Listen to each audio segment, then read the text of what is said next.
¿Qué tal, queridos amigos? Qué bendición vernos una vez más.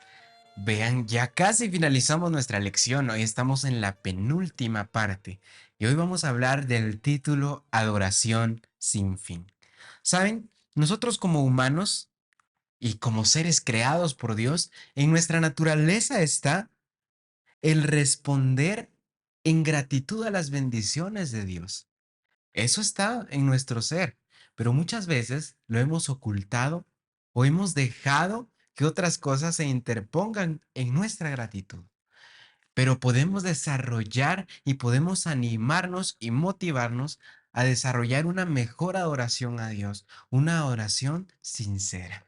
Y justamente el libro de los Salmos nos habla muy bien de la adoración, porque primero nos enseña que Dios nos ha dado muchas, pero muchas bendiciones a nosotros como humanidad. Y también reafirma lo que dijimos al principio.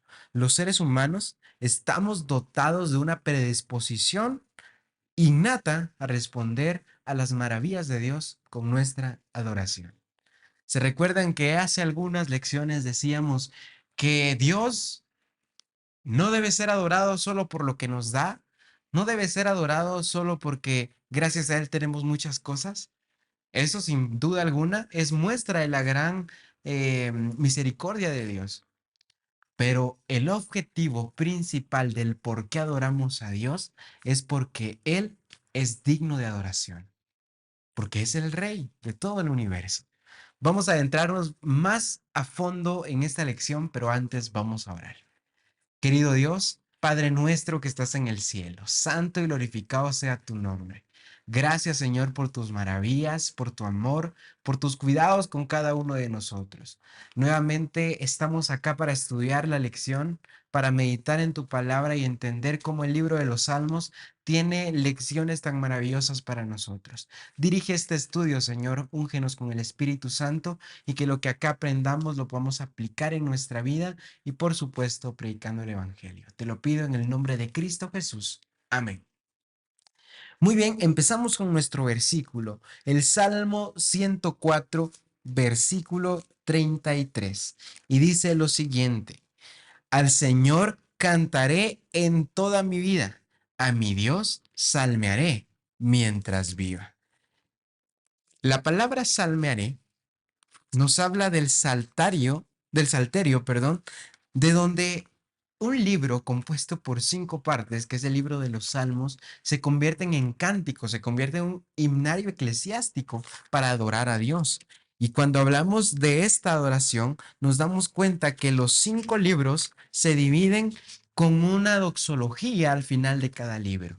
Y en estas doxologías nos damos cuenta cómo siempre lo más importante y lo más resaltante es la adoración al Señor. El libro número 1 de Salmos, que abarca del Salmo número 1 al Salmo 41, empieza la doxología en el capítulo 41 que dice, alabado sea el Señor, el Dios de Israel, por los siglos de los siglos. Y finalizando el libro de los Salmos, habla de un resumen en general de lo que se trata en sí esa parte de la Biblia, que es la alabanza, el reconocimiento y la gratitud a Dios.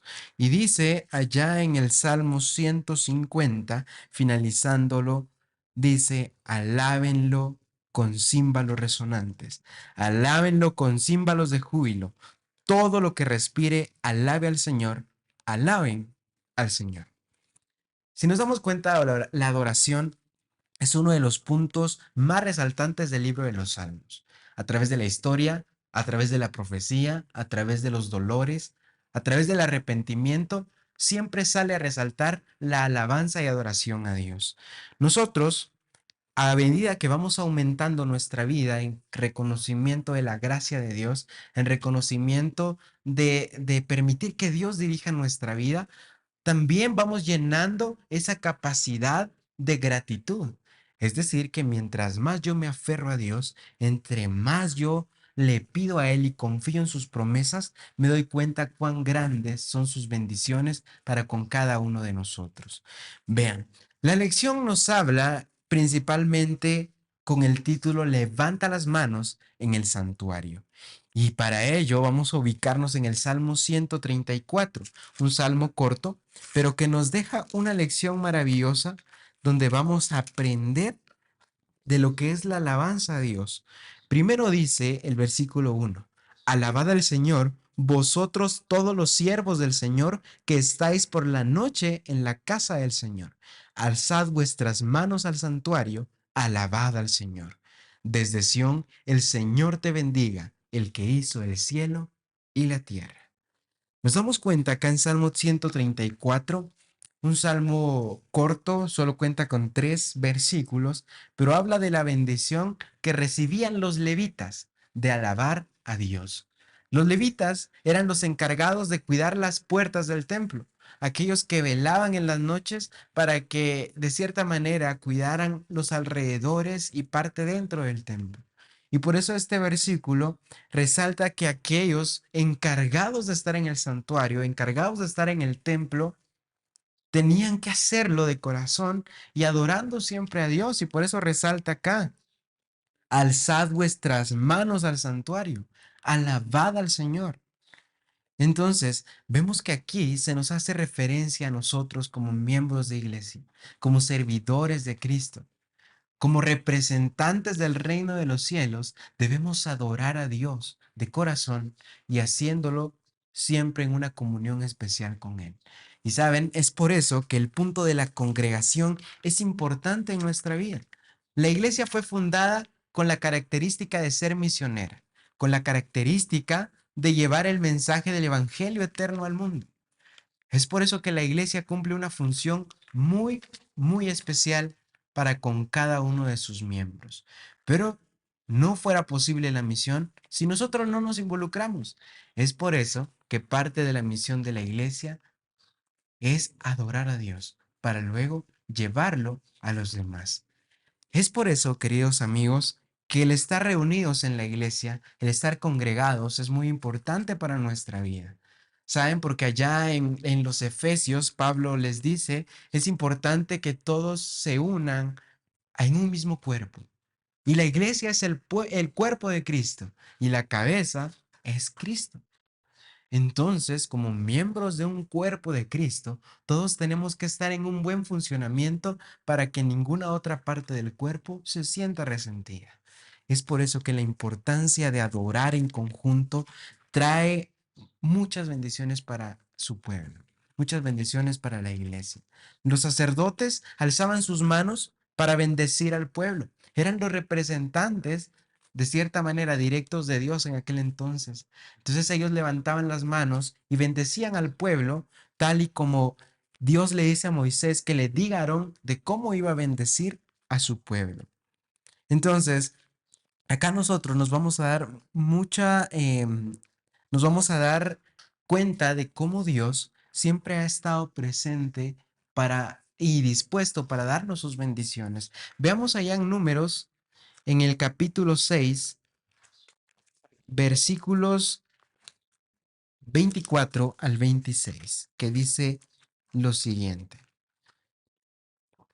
Empecemos desde el 22. Dijo el Señor a Moisés, di a Aarón y a sus hijos, así bendeciréis a los israelitas. El Señor te bendiga y te guarde. El Señor te ilumine con su rostro y te conceda su gracia. El Señor te mire con agrado y te dé paz. Así invocarán mi nombre sobre los israelitas y yo los bendeciré. De cierta manera, aquí quienes pueden bendecir y alabar al Señor. En este caso eran los encargados, los sacerdotes, los ministros del santuario, porque eran representantes que bendecían al pueblo, pero no era su propia bendición, sino que Dios a través de ellos representaba esa bendición. Y también las bendiciones las podían dar y recibir todos los siervos del Señor. La bendición con Dios es así. Él nos da para nosotros dar. Nosotros somos canales de bendición que Él puede utilizar para llegar a las personas. Y es por eso que la adoración es esta conexión, es este canal donde nosotros agradecemos las bendiciones de Dios y donde a través de esas bendiciones también podemos ser de bendición para otras personas. Es por eso que el santuario, que el templo cumplía con este propósito. Primero, todos los sacerdotes eran llamados a ministrar. Y todos nosotros tenemos la bendición de poder representar ese sacerdocio, porque somos capaces de ministrar el Evangelio al mundo. Y todos estamos llamados a levantar nuestras manos al santuario celestial y bendecir y alabar a nuestro Dios. Sin duda alguna, vemos, estas son palabras de Pedro, que está en Primera de Pedro, en capítulo 2 versículos 4 al 5 por si usted lo quiere leer, pero nos damos cuenta que las personas de aquel entonces estaban en el santuario entendiendo que la adoración era importante, reconociendo el gran amor de Dios. Es por eso que venir a la iglesia es de ponerle importancia al espacio de oración, a ese encuentro con Dios a través de la alabanza. El encuentro con Dios en la adoración es muy especial.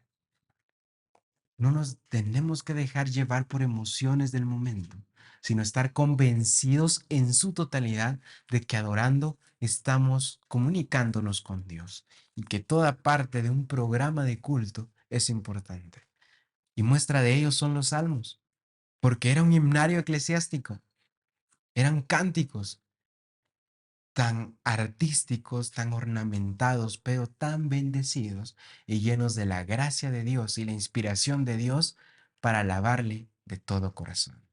Es por eso que nosotros tenemos que ser representantes aquí. ¿Y qué ganamos con ser adoradores? Pues vamos a ir a ver allá en Salmos 18.1, que dice lo siguiente, tan importante para nosotros. Te amo, Señor, fortaleza mía.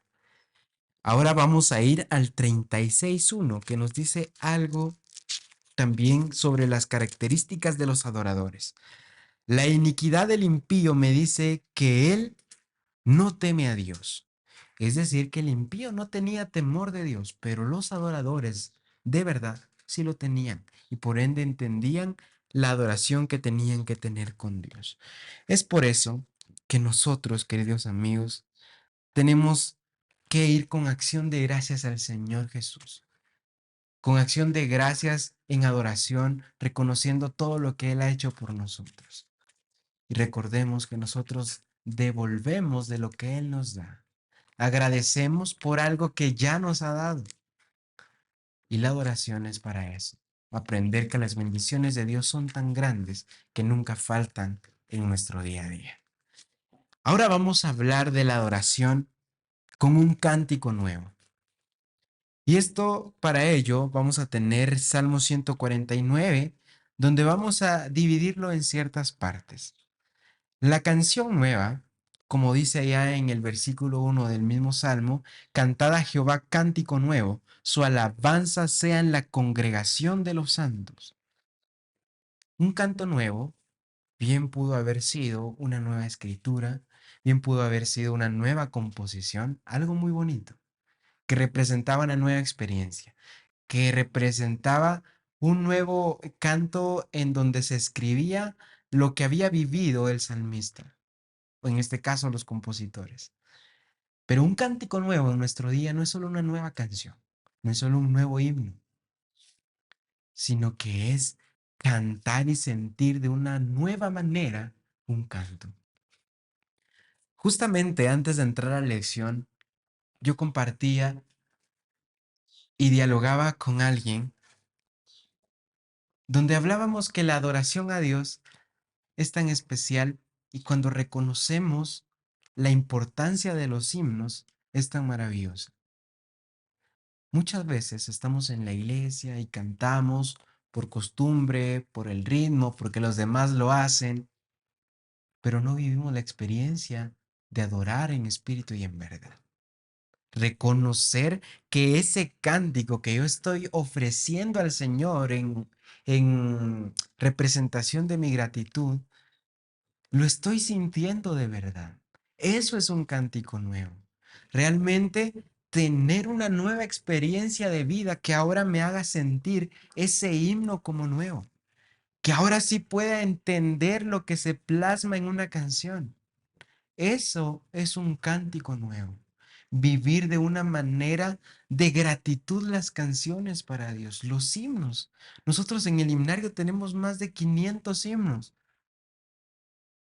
pero de nada nos sirve tener tanto si con los pocos que no sabemos no los cantamos con la adoración de vida.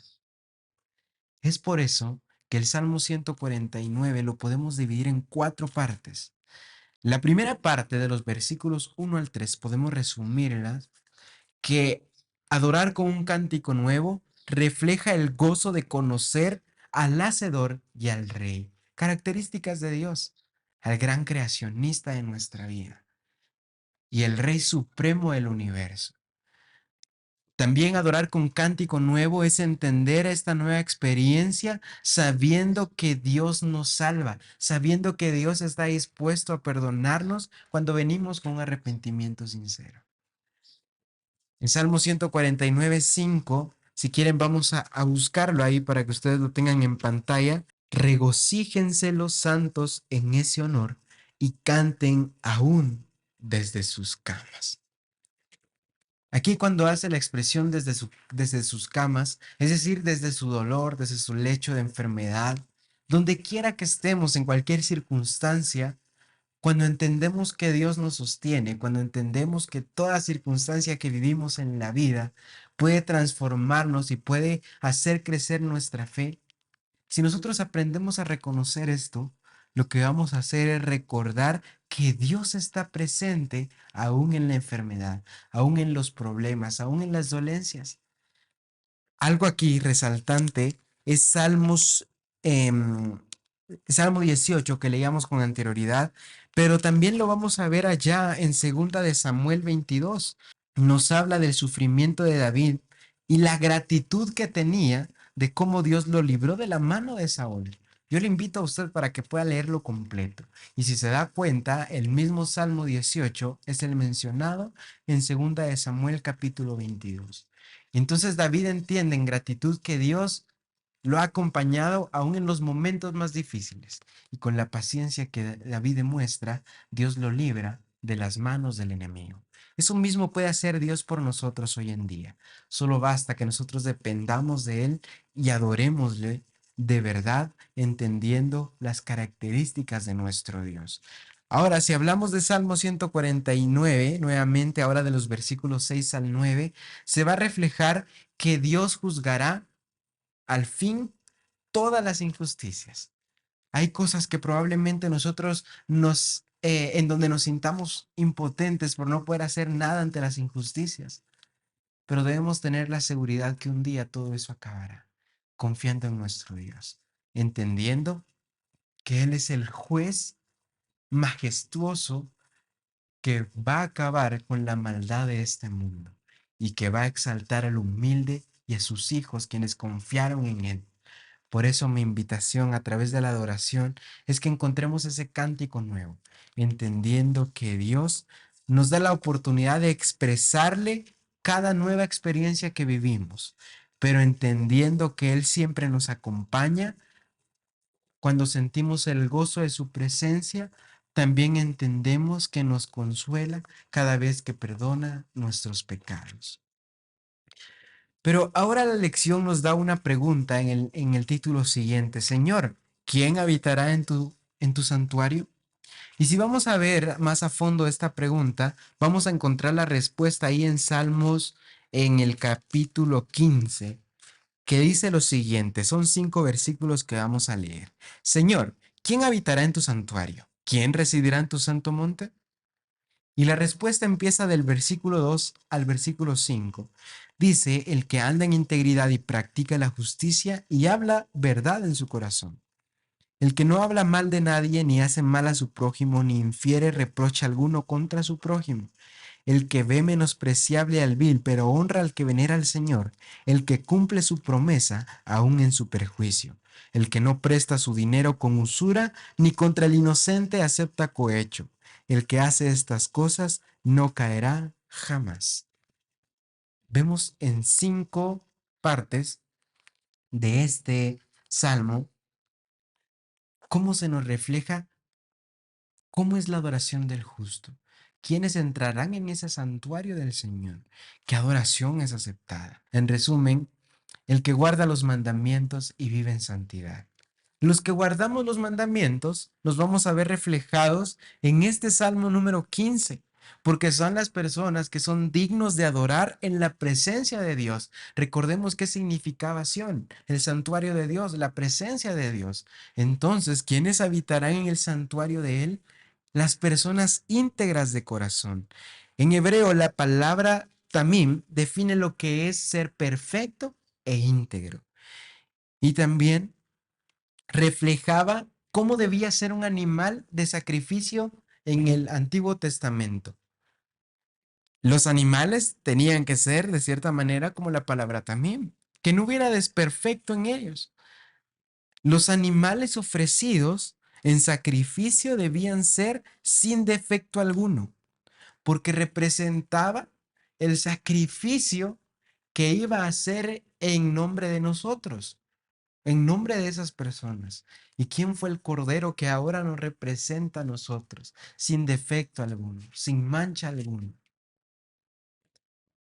Señor Jesucristo entrega su vida en la cruz, representando esa limpieza de nuestros pecados, sin mancha, siendo santo y perfecto. Un camino el cual nosotros deberíamos seguir, buscando la santidad. Y la santidad es un requisito obligatorio para entrar en la presencia de Dios. Sé que como humanos es difícil, caemos, pecamos, nos golpeamos, etcétera. Pero la santidad es un constante cambio de nuestra vida, en el cual buscamos parecernos a Jesucristo, en el cual nosotros nos arrepentimos constantemente de nuestros pecados, tratando de cambiar, pidiéndole a Dios que nos transforme, no solo que nos perdone, sino que nos restaure, que nos dé una nueva vida. Y a través de eso seremos justos y dignos de entrar en el santuario de Dios, adorar la presencia de nuestro Señor. Es por eso que una vida intachable es el reconocimiento de la gracia y la justicia de Dios, reconociendo que la gracia me hace salvo. En gratitud de parte mía, yo guardo los mandamientos. Es por eso que la pregunta ¿quién habitará en tu santuario? La respuesta en resumen es los que guardan los mandamientos de Dios. ¿Cómo podemos tomar decisiones conscientes para evitar las cosas que nos alejen de Dios? No se trata de ganarnos el favor de Dios, porque eso ya lo recibimos en la cruz.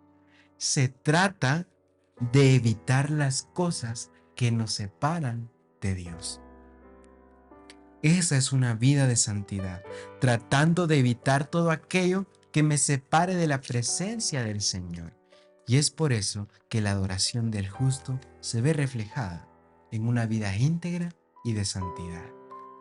Aquí la invitación es buscar cada día servir a Dios de corazón, servir cada día como Jesús lo hizo, tratando de reflejar la vida de Jesús, siendo dadivoso, siendo amable, siguiendo los preceptos de Dios, guardando sus 10 mandamientos, entendiendo lo bueno que fue Jesús y lo bueno que yo puedo ser, pero por supuesto, dependiendo de la gracia de nuestro Dios. Es muy difícil a veces dejar un pecado. Ya hemos visto cómo el enemigo trabaja. Pero podemos pedirle a Dios que nos limpie de ese pecado, que nos restaure, que nos transforme. Somos sus hijos y que no estaría dispuesto a ser un padre por su hijo. Y parte de ello también nos deja una misión: la adoración multiforme, o bien declarar su gloria entre las naciones. Si leemos Salmos 96, nos vamos a dar cuenta de los múltiples aspectos de la adoración. Y lo vamos a resumir por el tiempo. Vamos a dividirlo en 4 partes del Salmo 96. Si usted quiere leerlo, lo puede leer. Pero primero, ¿qué múltiples aspectos vamos a denotar de la adoración? Primero, cantar al Señor, alabar a Dios con cánticos. Lo adoramos cuando hablamos con otros de Él, porque alabamos su nombre. Y esa es la segunda, alabar el nombre de Dios, reconocer quién es nuestro Dios. Muchos creían en otras culturas en siglos pasados, antes de que la ciencia lo reafirmara, que el sol y la luna eran seres divinos, eran seres espirituales. Pero la Biblia nos narra desde el principio en Génesis que el sol y la luna eran astros creados por nuestro Dios. Incluso un famoso filósofo reconocido en el pasado decía que cómo era posible que aceptaran la Biblia si negaba la divinidad del sol y la luna. Y la ciencia, siglos más adelante, lo reafirma. Entonces es muestra que Dios en su palabra reafirma quién es Él. Reafirma el gran amor que tiene para su creación. Reafirma el gran amor que tiene con cada uno de nosotros. Es por eso que alabar el nombre de Dios es reconocer quién ha sido nuestro dador de vida. También, como tercer punto, tenemos que proclamar su bondad y grandeza. Ya lo reconocimos, ya alabamos su nombre. Ahora debemos dar a conocer quién es nuestro Dios. Tenemos que cumplir esa misión de predicar el nombre de Dios. Por eso, la dimensión evangelizadora de proclamar el reino de Dios a otros pueblos es un aspecto del culto que deberíamos dar. Como representantes debemos demostrar ese pedacito de cielo, esa dádiva de nuestro Dios, y por supuesto dar a entender quién es nuestro Señor. Y como cuarto punto, también nuestra manera de adoración es llevar nuestras ofrendas al templo. Porque cuando llevamos nuestras ofrendas, no estamos pidiendo a Dios, no llevamos con condición, llevamos porque Él ya nos ha bendecido. No damos para esperar recibir, sino que damos porque en el proceso de la vida las bendiciones de Dios ya han estado en nuestra vida. Pero ¿qué pasa con esto?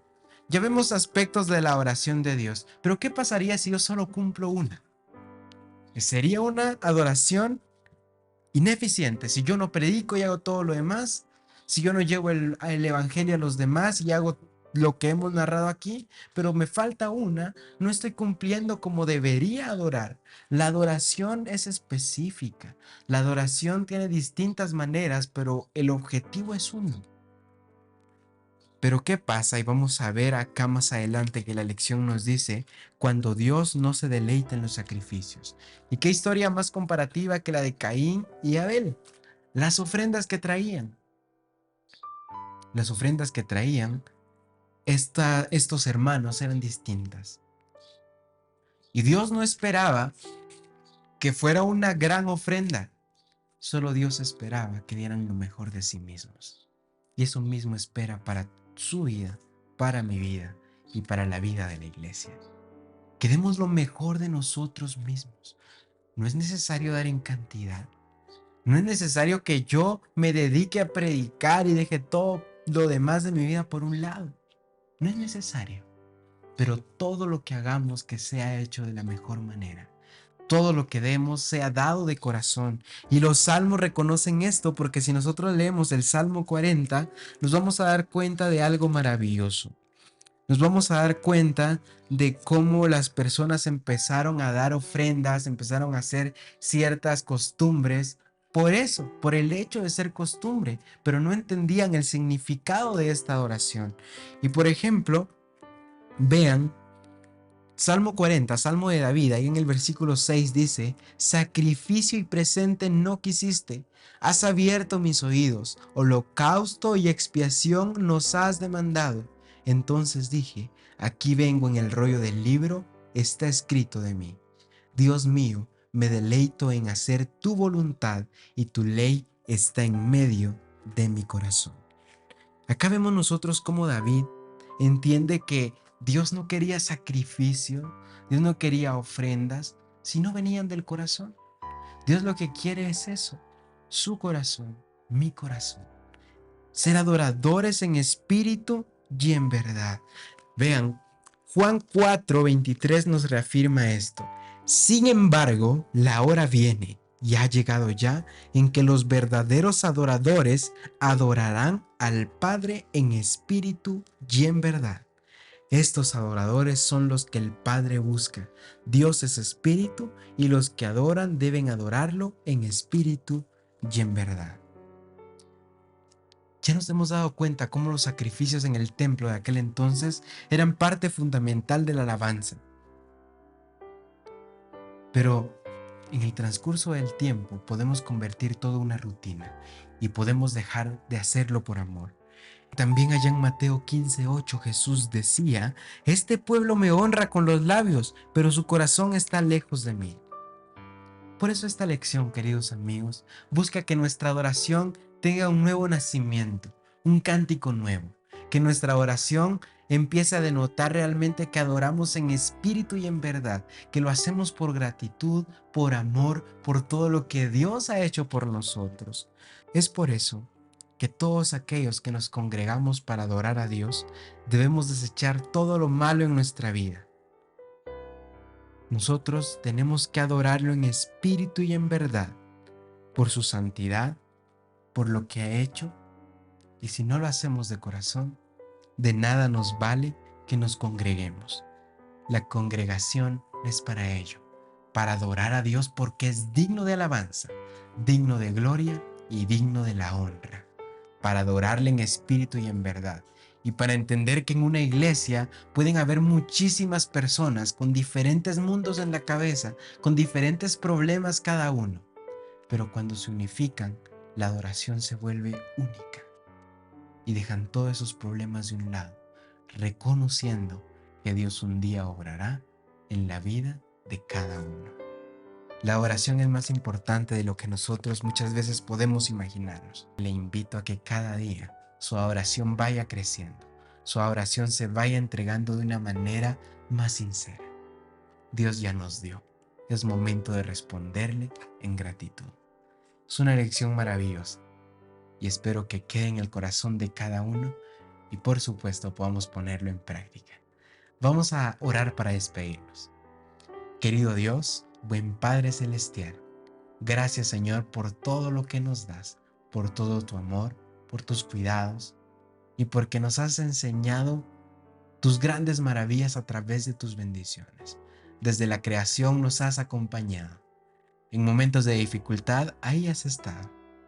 Señor, arrepentidos estamos de todos nuestros pecados y por eso te buscamos también, pidiéndote el perdón de cada uno de ellos, pero también especialmente que tú puedas restaurar nuestra vida, puedas reformar nuestro carácter y que cada día entremos en esa santidad siguiendo el ejemplo que diste cuando enviaste a tu Hijo. Gracias, Padre, por todo. Te lo pido y agradezco en el nombre de tu Hijo, Cristo Jesús. Amén. Dios los bendiga. Ha sido un gusto nuevamente compartir con ustedes y nos vemos ya en nuestra última lección la próxima semana, que nos trae un título también maravilloso: Espera en el Señor. Por acá nos vemos. Dios los bendiga.